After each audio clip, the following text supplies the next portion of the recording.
Hey guys, welcome to Money Pit Garage. I'm Will. We're going to change things up a little bit today. Let's see, start with, got a bunch of stuff done yesterday, running around wise for the car, and a ton of online stuff as well.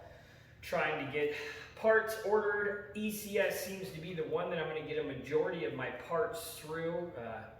That's going to be the greatest. I found prices wise, everything here to there, some prices a little bit more or less, but they always seem to have the most complete packages on stuff. Some stuff I decided to go ahead and source locally. Yesterday I went to our Volkswagen dealership. Got some paperwork on the cooler system for the power steering and grabbed some plugs and studs. I got floor plug and some sealant to do that where that was hammered out, and I showed you last time in the video. Wheel stud for the axle bolt on these. From what I'm told on these, the 6 speeds are all kind of the same. Let me know if there's any difference or if that's a discrepancy. I went and bought a brand new one just because I have a couple of people that I know that probably have tons of these in boxes, but I just wanted new. When it comes to this car, there's a cost involved in anything. If cost wasn't involved and I didn't have the love for the projects, I would have just spent 16 grand, had a pretty car I change oil on and wax and drive in and out and say it's mine. This way I'll know everything that's done to the car and what's really added. Yeah, it's frustrating, it takes a lot of time, but that's why I built what I have. It's my passion, my love, and things I enjoy, which is assuming why a lot of people follow to be where we are today and watching what you're watching. I got a little quote from the dealership. I got the printout on the actual diagram for the coolant system on these cars for the power steering. Basically what I'm going to do, let's see, hopefully this shows up right on the video. Basically what I'm going to do is you have where the coolant line comes across, it basically comes off the pump, goes over it looks like, and connects in, and then goes from back in the rack back over through. Just a typical loop cooling system like anything else. I'm just going to take my factory stuff that I have out of my GTI, and where that loop would be, I'll just cut it there. Pretty much the same thing they did here, just to add the cooler in it. Make sure it's routed the right way, and just go to our local shop. We got House of Hose and a couple other places locally. I might see if I might do AN fittings on that. I don't know. Eventually I'll probably go a better cooler with a fan down the road anyways, so might just do regular, probably fuel pressure clamps on it. Quoted for the actual replacement hoses, just the hoses alone, are $292.50 a piece for that. And if you had to buy the actual cooler itself from Volkswagen, says $542. Holy crap. Because it's an R, we all know that. All right, so update to what we're doing today. Today I'm going to actually take the wheel bearings and inspect on this trailer. It's a friend of mine, Dwayne's. He doesn't really use it except for garbage once in a great while. Very, very appreciative. This trailer has came in handy so many times. I actually used this trailer to go to Seattle to get this car. It did fine on the way over there, but on the way back, got an F-150 EcoBoost, got a bunch of stuff done to it. It's pushing a lot. Factory exhaust gaskets on that manifold. It blew one of those pulling a pass. I had to slow down for some idiot, and it was one of those moments where it's like you need to make a decision now, and it was putting my foot in it to get around this guy. Like Seattle, it was raining on Tiger Pass. It was dangerous. Trucks were coming both ways, and right at the end of the divide, who knows what the guy was doing, maybe had auto problems.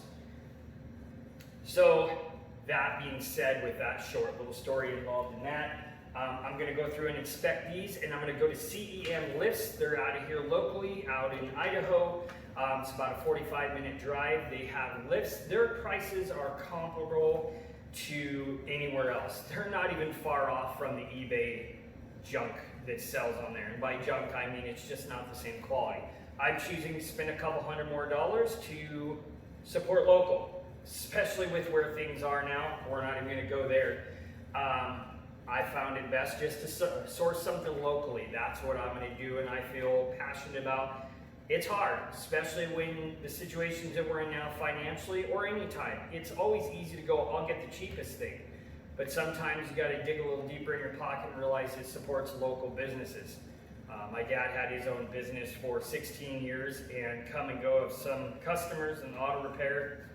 It was even harder to keep employees because could never afford medical like people need. Kind of the same situation. I won't jump ship from a job unless I know that I can get medical somewhere else. It's huge, I got kids. So that's kind of where we're at today. Everything else on the R, I ordered, I decided on the motor, I'm going to go rod caps, ARP for the rod caps on it, and for my connecting rods as well, and the main bearing studs as well. I'm not going to do the stud kit, I'll just do the caps on that. That way I know the bottom end, I'll inspect it, let's hope to God. I know the guy that owned the car since it had 9,000 miles on it. Oil changes for him were like $9. So I know he kept the oil change except the short time his brother-in-law borrowed the car. His brother borrowed the car.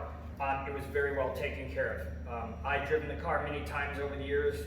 Drove really nice, always good. Never had an engine light on. I think it doesn't have one on now. Before the fuel pump died. Yeah, that's interesting. Hopefully that luck transfers to this car. Anyways, so I got some stuff for the motor coming. A head spacer for it. I'll do the 8-to-5 to 1 with whatever turbo I end up running. I'm waiting on a guy to get back to me on the ECU that he actually has for his car. It's a stage 3. He's going to find out so I can order injectors for that. I want to do a custom header. It's all going to depend on timing. Everything that to me says buy the cheap log, exhaust manifold, slap the turbo on it, put it all together and just drive it. And then slowly build that later on. That might be the way I go, just do that, or I might take the time. I was gonna buy a welder yesterday, a MIG-TIG stick combo, smart running one. It's kind of a knockoff of an ESOB, once again. But they didn't have any in stock. This weird, crazy time. I tried buying 3 or 4 things at our local Harbor Freight yesterday, and nothing. What did I get? Oh, I got 4 creepers for the wheels, some wheel creepers to move stuff around when I bring the other car in to spin it around. It doesn't run and I hardly ever have anybody to help me spin stuff around. That way I'm not doing it on jack all sketchy, jack fall off or screwing up. That other car is perfect underneath and I plan to keep it that way. Other than that, everything else I wanted, engine stand, they're out of. I did get the adapter thanks to Humble Mechanic, watching an awesome bunch of his videos. Eurowise makes the mount for the engine stand for the VR6. That's awesome. Picked that up too. They ship super quick. Eurowise and their parts, when they have them, they ship out immediately. Like I think the minute they click submit, it was probably in a box and ready to go. Other than that, at the moment, these parts kind of go over that. Keep this in my memory log in the back of my head as we get closer on that. Like we said before, next on the car will probably be double check ABS module and relay to make sure that all that stuff is going to be the same, and the plug-in on this. If it is the same, I will take that one and clean it up. Probably going to blow out the lines too, minus to get all the old brake fluid completely out of those lines, make it all clean and new. And then once we get further in suspension stuff, I'll probably blow it all the way out. And make sure to clean everything the best we can. So I think next on this is going to actually be, once I know that ABS thing is done, I will take the body K-member back out of it, drop it back out. My spindles, my axles, my steering rack, rack pinion, whatever you want to call it, all of that is going to go outside. It's going to get super cleaned and pressure washed off. I want this car as pretty as possible. It's not going to see dirt. It will see snow, and it'll definitely see a lot of rad curves in the summer. So that's about where we're at on that today. From there, get this done and go get a lift. And then once I can get help to actually install the lift, I have to redo my wiring for my shop. I had it 110 up there. My dad's was. I guess it's kind of hard. Most of them are 220 now. I don't need 220, but so I'll have to switch the plug around, get a different breaker for 220, a double pole, and then I'll be able to have a lift in here. That'll be nice. That'll help out a lot, so I can do a lot more on my own, especially when it comes to tearing the old car apart and dropping that K-member down. My plan is on that, just to drop the whole front end at once, like Volkswagen does on a lot of that, and how they install the setups. That's about it. We'll see you guys here in a little bit when we run to go get the lift.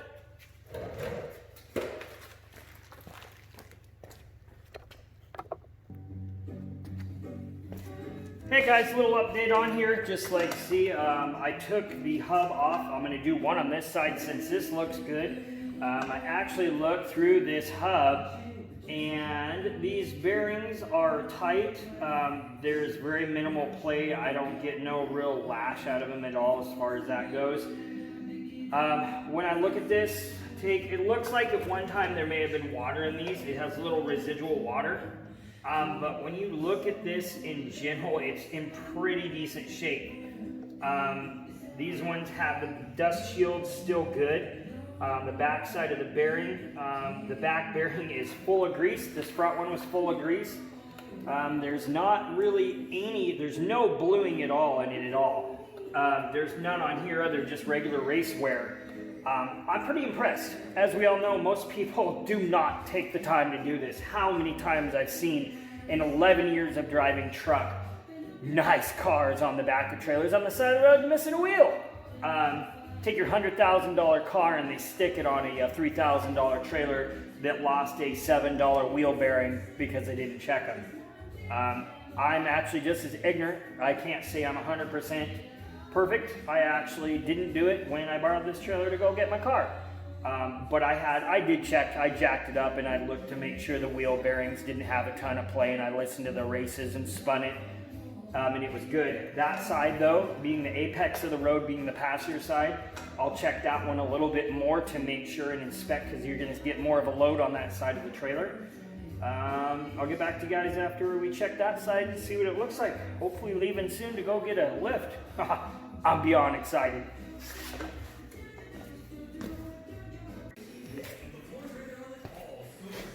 Hey guys, here we are on the other side.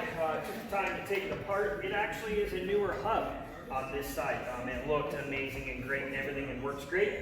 Everything looked wonderful. It had never even been hot enough to get grease to melt into the end cap. It looked amazing. It's great. He actually takes really good care of this trailer. He's actually in the hospital, so I couldn't ask on that. But hey, it looks great. Let's get it back there, get all these torqued down.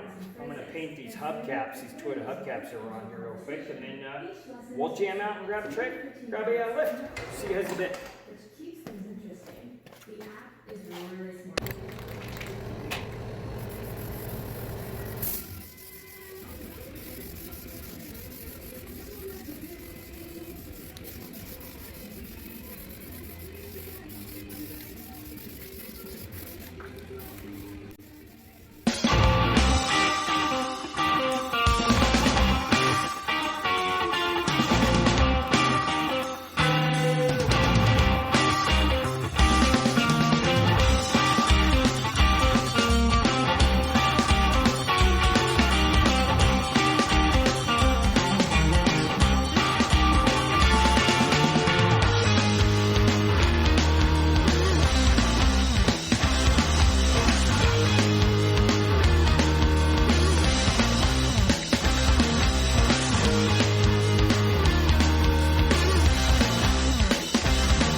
Hey guys, just got back from CEM lift here. These lifts look pretty sweet. This thing looks heavy. It comes with everything in there that you need other than fluid. This is a pretty sweet setup here. Kind of do like an unbox of it when we go. Supposedly this box here has all your goodies in it. I'm actually not going to today. This is going to be a teaser. I'm not going to pull it apart quite yet. I'm going to try to get it in the shop and see if I can find a way to unload it onto the ground first before I pull it off or unbolt it. Maybe not. So there it is. Looks pretty snazzy. It's got all the part numbers on there. Supposedly everything's in there instruction wise, and then go from there. 9,000 pound. Prices on those, I got a little bit of a discount on it for the time, but sweet lift. Those who are wondering, there it is. This is my parts car. 02 GTI. It's been a great car. It's got about 193 on it now. Like I said, I tried to make it kind of look like an R inside the best I could with goofy setup that I did. Did new foam, sewed this back together. It still wore out completely, but it's holding together for now until I can decide what seats I want to do. So it's a complete car. I did the black up top. It's pretty sweet. It's not a bad car. I actually did on this car the R rear bumper. Got a car bumper out of Portland. Did the exhaust tips on it. Did the dual on it. There's literally no muffler, just the manifold. Or the resonator, sorry. It was a sweet car. I actually did buy an R spoiler for it. I never put it on. Did a bunch of different sweet things to this car. Did the headlights. It's got the fog lights in it. I did the 337 lip on the bottom. The grill. Did some other stuff. Started to pull off that clear bra. I'm actually going to use this hood too. I even powder coated the factory wheels to use for winter wheels. But that will be the parts car that we are using. And I think it'll be a good setup. Till next time, guys, take care. Be nice to one another.